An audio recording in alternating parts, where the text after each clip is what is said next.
আমরা মনোযোগ দিয়ে আজকের মাহফিল আমরা শুনবো সকলে ইনশাআল্লাহ। সকলেই দরুদ শরীফ পড়ি মহব্বতের সহিত নবী করিম সাল্লাল্লাহু আলাইহি ওয়াসাল্লামের। মহিলা বক্তার ওয়াজ শোনা যাবে কি যেন হারাম, এলাকায় যেন ঢুকতে না পারে এই মহিলা, একবারে কঠোর হাতে দমন করতে হবে। শয়তান ধর্মের নাম ধোঁকাবাজি করে বেড়াচ্ছে। আমি আল্লাহর জন্য আপনাকে ভালোবাসি, আমি নিজেকে পরিবর্তন করার জন্য আপনার মাদ্রাসাতে ভর্তি হতে চাই। 1 জানুয়ারি ভর্তির তারিখ, ডিসেম্বরের 1 তারিখ থেকে ফরম বিতরণ হয়। ফরম বিতরণ চলছে। জামিয়া সালাফিয়া দেশের সবচেয়ে বড় প্রতিষ্ঠান, 300 জন শিক্ষক শিক্ষিকা, 5000 ছেলে মেয়ে, 519 জন ইয়াতিম অসহায়, প্রতি মাসে বেতন লাগে 32 লক্ষ। রাজশাহীর প্রতিষ্ঠান 40 বিঘা জমির উপরে, রূপগঞ্জ নারায়ণগঞ্জ ঢাকা প্রায় 100 বিঘা জমির উপরে, দিনাজপুর প্রায় 20 বিঘা জমির উপরে।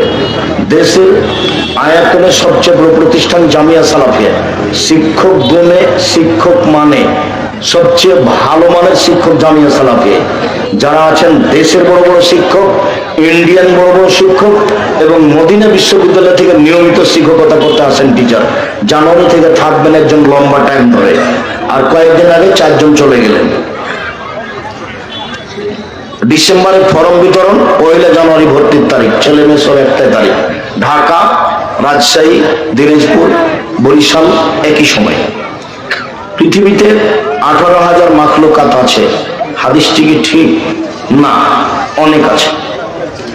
মৃত ব্যক্তিকে কয়বার জীবিত করা হবে? একবার। আর নবীর কাছে দানের কথাটা পৌঁছে দিতে হবে, এগুলো কথা ধর্মের নাই। নবী কি করবো না, তো মারা গেছে। তুমি দান করেছো, আল্লাহ তোমার দান কি করুক, কবুল করুক। আল্লাহুম্মা সাল্লি আলাইহি আল্লাহুম্মা বারিক আলাইহি। মদিনায় দানের খবরটা পাঁচেদের মদিনাতে কেউ নাই। মুহাম্মদ সাল্লাল্লাহু আলাইহি ওয়াসাল্লামের কথা শুনতে পাবনি মানুষ, উনি মারা গেছেন, চলে গেছেন, কিসসা শেষ। মুহাম্মদ সাল্লাল্লাহু আলাইহি ওয়াসাল্লাম মারা গেছেন, কিসসা শেষ। আমার সালামের উত্তর দেন আত্মার জগতে। নবীকে সৃষ্টি না করলে কোনো কিছু সৃষ্টি করতেন না, একবার নগদ মিথ্যা কথা। আয়াতুল কুরসি পাঠকারী মারা যাওয়ার সাথে সাথে জান্নাতে যাবে, হাদিস সহিহ। 2022 ফুলকোট শাহজাহানপুর মাহফিলে প্রশ্নটি করেছিলাম, কিন্তু আমি কোনো উত্তর পাইনি। কি? সূরা বাকারার শেষ 2 আয়াত রাতে সবার সময় পাঠ করা ব্যতীত অন্য কোন নিয়তের জন্য আমল করা হাদিসে আছে? শয়তান থেকে নিরাপদে থাকবা, অন্য কি আমল? অন্য কোনো আমল এভাবে চলবে না। 2 রাকাত সালাত আদায় করে আল্লাহকে বলতে হবে, হাত তুলে যে আমি এটা চাচ্ছি, এটাই হলো পদ্ধতি। কোনো পীরের কথা চলবে না, কোনো দোয়াও খাস নাই যে আমল করলে হবে, কোনো আমল করলে কিছুই হবে না, ফালতু কথা। কি আমল? রাতে উঠে সুন্দর করে উঁচু করে 2 রাকাত সালাত আদায় করে বলতে হবে, ওকে যা প্রয়োজন বলো, ভালো বউ চাচ্ছ সেটাই বলো, ভালো রেজাল্ট চাচ্ছ সেটাই বলো, বগুড়া শহরে জমি চাচ্ছ সেটাই বলো, একটা ভ্যান কিনতে চাচ্ছ সেটাই বলো। রাতে উঠে সুন্দর করে উঁচু করে 2 রাকাত সালাত আদায় করে হাত তুলে ওকে বলতে হবে যে এটা চাচ্ছি, এটাই পদ্ধতি, আর কোনো পদ্ধতি নেই। এত কেন কমাই? আমি ঋণ করে ব্যবসা করি, ভুল হয়েছে। ব্যবসা আমি আপনাকে ঋণ করে করতে বলিনি। ঋণ করলে আপনার জানাজাই হবে না। যারা ব্যাংকের থেকে ঋণ নিয়ে বাড়ি করেছে, ব্যাংকের চাকরি করে, এই সুবাদে টাকা উঠে ঋণ করেছে, বাড়ি করেছে, ওর বউ ছেলে মেয়ে খুশিতে আছে, ওর জানাজাই হবে না। ঋণ আছে যার, জানাজা নেই তার, জাহান্নাম জান্নাত পরে। খবরদার নয়। চকলেট বিক্রি করে ব্যবসা করবেন, ঋণ নেওয়া লাগবে না। তারপরে কলা, তারপরে কাপড়, তারপরে কোটি কোটি টাকা। বড় ব্যবসা করতে 25 থেকে 30 বছর সময় লাগবে।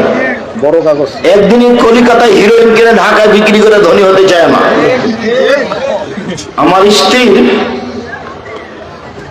ব্যবহার খারাপ, কথা খারাপ, আমার করণীয় কি? ধৈর্যের পরিচয় দাও, উপদেশ দাও। আব্দুর রাজ্জাক সাহেবের বক্তব্য শোনা, দেখা যাক কি হয়। শেষ পর্যন্ত যদি না হয় তাহলে এই হস্তিনে রাখা হয় না, তালাক দিতে হয়। আল্লাহ আমার স্ত্রী নামাজ পড়ে না, ইন্না লিল্লাহি ওয়া ইন্না ইলাইহি। খুব চেষ্টা করেন, চাপ দেন স্ত্রীকে নামাজ পড়তেই হবে, নইলে ফলাফল ওঠে তালাকে যেতে হবে। নামাজ না পড়ে সংসার চলে না। আমি ব্যবসা করি, দামি মালের পরিবর্তে কম দামি মাল দিয়েছি, এখন আমার করণীয় কি? লোককে খুঁজে টাকা ফেরত দাও, নইলে ওই পরিমাণ টাকা দান করে দাও তার নামে। প্রতারণায় ব্যবসা করো না। এখন তার সময় নেই, আমি আর ওটা পছন্দ করছি না, বেশি কথা বলা। উপার্জনের পথ চারটে। একটা হলো জমি চাষ, যেটা আল্লাহ নবী পছন্দ করেননি। একটা হলো দিন মজুরি করে খাওয়া, যেটা আল্লাহ রাসূল পছন্দ করেছেন, তবে টাকা সন্ধ্যায় শেষ হবে। আর একটা হলো চাকরি, এটাও দিন মজুরি, টাকা শেষ হয় 25 তারিখে, 5 তারিখ ধার করতে করে চলে। তারপরে আর একটা পয়সা উপার্জনের পথ হলো ব্যবসা। তখন আল্লাহ নবী বললেন যে সত্যবাদী ব্যবসায়ীরা নবীদের সাথে জান্নাতে থাকবে। তাহলে এটা উপার্জনের সবচেয়ে ভালো পথ। আবার বললেন যে যদি ব্যবসাতে একটু কথাবার্তা মিথ্যা কসম টসম হয়ে যায়, তাহলে দান করে দাও, সেটা মিটে যাবে। তার মানে উপার্জনের এটা হলো সবচেয়ে ভালো পথ। বিদেশ যাওয়ার আগে সকল আত্মীয় স্বজনকে দাওয়াত করে খাওয়ানো যাবে কি? জি না, বিদেশ থেকে এসে খাওয়ানো যাবে। নবজাতকের মিষ্টি বিতরণ করা যাবে কি? জি না। নবজাতকের মুখ দেখে কি টাকা দেওয়া যাবে? জি না। এগুলো সব সংস্কার, নোংরা নীতি, কুসংস্কার। এসব হিন্দুদের কাছ থেকে আসছে। মৃত্যুর আগে ও পরে মজলিসের আয়োজন করা যাবে কি? কাবিরা গুনাহ, হারাম। মরা মানুষের নামে মজলিস করা হারাম। যদি আপনাকে খাওয়ার দেয় দাওয়াত, তাহলে আপনি ওটা কুকুরকে ড্রেনে ফেলে দিবেন। ওটা শিরক। 40 দিনে যদি করে থাকে, 4 দিনে যদি করে থাকে। মানুষ মারা গেলে দুইটা পথ, এক মুখে দোয়া, আল্লাহ আমার বাপকে মাফ করো। 2 হলো দান, এই যে হিফখানা নিচে দান করেন, নাহলে ফকিরকে দেন। দানের সবচেয়ে ভালো পথ হলো পানির ব্যবস্থা করা, নলকূপ বসিয়ে দেওয়া মায়ের নামে বাপের নামে অসহায় পরিবারে। দ্বিতীয় ভালো পথ হলো কাপড়ের ব্যবস্থা করা। গ্রামে যারা অসহায় মহিলা পুরুষ আছে তাদের কাপড়ের ব্যবস্থা করে দেন। খাওয়ানো নয়, যেটা খাওয়ালেন সেটা হলো সাদাকা। তো যে খেতে এসেছে আপনার চাচাতো ভাই, তো বৃত্তশালী শিল্পপতি, ও এসে মরা মানুষের নামে খাবে? ওটা হলো সাদকা। ওটা হলো মানুষের ময়লার গায়ের চেয়ে, গায়ের চেয়ে খারাপ। ওটা গায়ের ময়লার চেয়ে। আল্লাহ রাসূল বলতেন, আরে করেছো কি? আমি আমার সাদকা আমি খাই না, আমার বংশ খায় না, আমার কাজের লোক খায় না।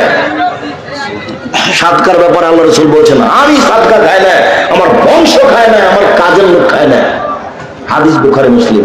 সেখানে তোমার বাপের নামে 4 দিনের দিন গরু জবাই করেছ, তোমার চাচা ঢাকা থেকে গাড়ি নিয়ে এসে খেতে বৃত্তশালী শিল্প ধর্ম পাগল হয়ে গেছে, বগুড়াতে এসে ধর্ম পাগলা হয়ে গেছে। মৃত্যুর আগে ও পরে মজলিসের আয়োজন হারাম। সূরা আল ইমরানের প্রতিদিন কতটুকু তেলাওয়াত? সূরা আল ইমরানের রাতে উঠে যারা তাহাজ্জুদ পড়ে, রাতে উঠে ওই শেষ রুকু প্রথম 5 আয়াত পড়বে বা শেষ রুকু পড়বে, তাছাড়া না। ফকির মিসকিনের জন্য রান্না করার খাবার কি বাড়ির সদস্যরা খেতে পারবে? জি না। সূরা সাজদা ও সূরা মুলক মাঝে মধ্যে ঘুমানোর আগে না পড়ে আসর বা মাগরিব সালাতের পরে পড়া যাবে কি? না, এটা নিয়ম নয়, রাতেই পড়তে হবে। সূরা মুলক রাতে পড়লে কবরের শাস্তি হবে না।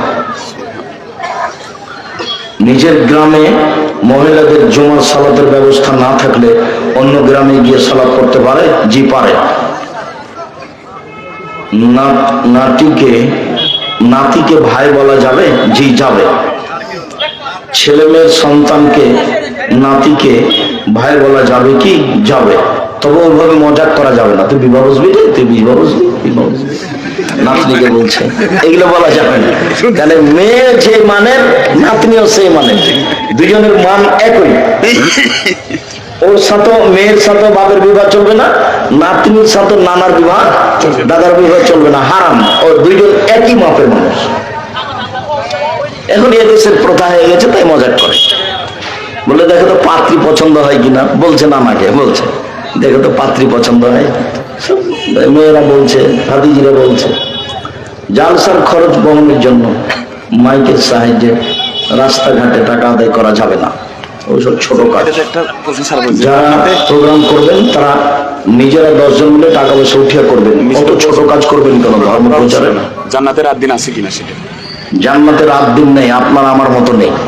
জান্নাতে যেটা সুবিধা হবে সেটা আছে। এরকম সূর্য ডুববে উঠবে এরকম নয়। শুকরিয়া। জাযাকুমুল্লাহ খাইর। আল্লাহ আমাদের যারা মারা গেছে তুমি তাদের কবরের